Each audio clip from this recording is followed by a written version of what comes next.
Alex Gracia with Unnecessary Commentary, and I'm with my second guest from Texas Wrestling Academy. This is Aran Seras. All right, thank you for having me.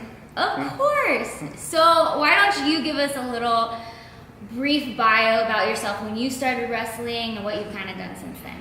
Okay, so it really just all started back in July of 2017, I believe. I went to an NXT show, and the main event was the Revival versus Tommaso and Ciampa, back when they were DIY, and they went for about 30 minutes, and the entire time I was just like enthralled the entire time, and like I was thinking, if I could make anybody feel like the way I did in that 30 minutes, then I was thinking, yeah, I definitely want to do this. And then a couple months later, come August, first day of August, I was in training, and then here I am, still almost a year ago. So that was like your defining moment. You're like, I'm registering, I'm just getting set up with this tomorrow. That was my light bulb, yes, my light bulb moment. So recently you've gone to a New Japan camp that was in California. So tell us about that and how it was. The training over there was different than the training here.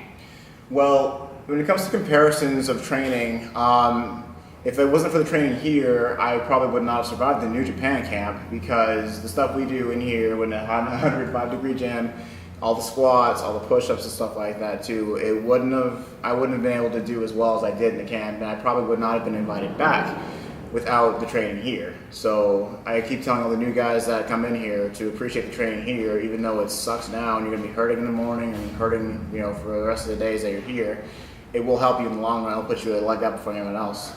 And the New Japan camp itself, like LA was fun. I'd never been to California before then, and I had a lot of time. I had good fun there. Like meeting Katsuya Shibata, Scorpio Sky again, good friend of mine now too. So it was very beneficial, and I look forward to going back in October.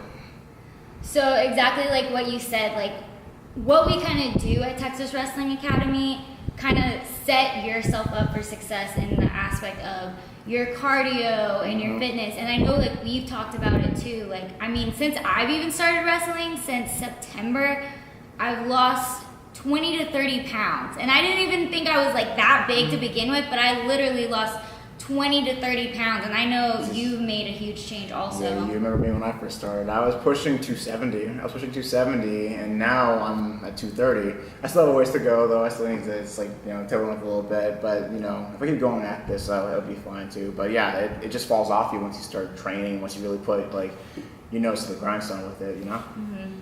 So it just says, how important, each aspect of training to be a professional wrestler goes into everything. Not only your in-ring skills, but also your in-ring cardio as well as your promos, because, if you can't make it through a warm-up or the drills, at a camp or at a tryout, then you're not even going to give yourself a chance to show them what you even have as your talent as a wrestler.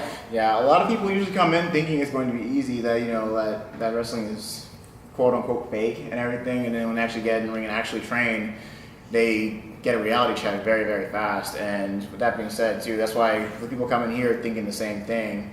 And so myself and a lot of the older guys always try to just push people to, because it's not for the faint of heart. You hear a lot of guys say pro wrestling training is the hardest thing they've ever done in their entire life. And it's for me, it's the truth. It is definitely the truth. It was the first day of training, I couldn't move afterwards. I had to crawl out of bed almost because I couldn't move my legs.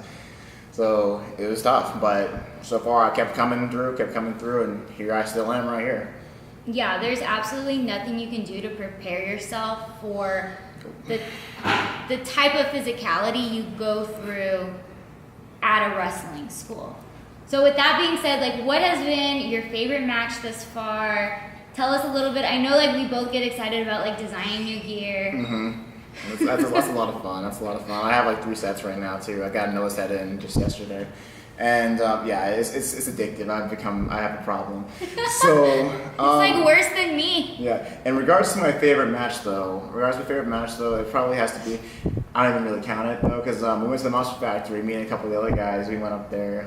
We had a tag team match first, but ever since I was a little kid, I've always dreamed of being in a battle royal.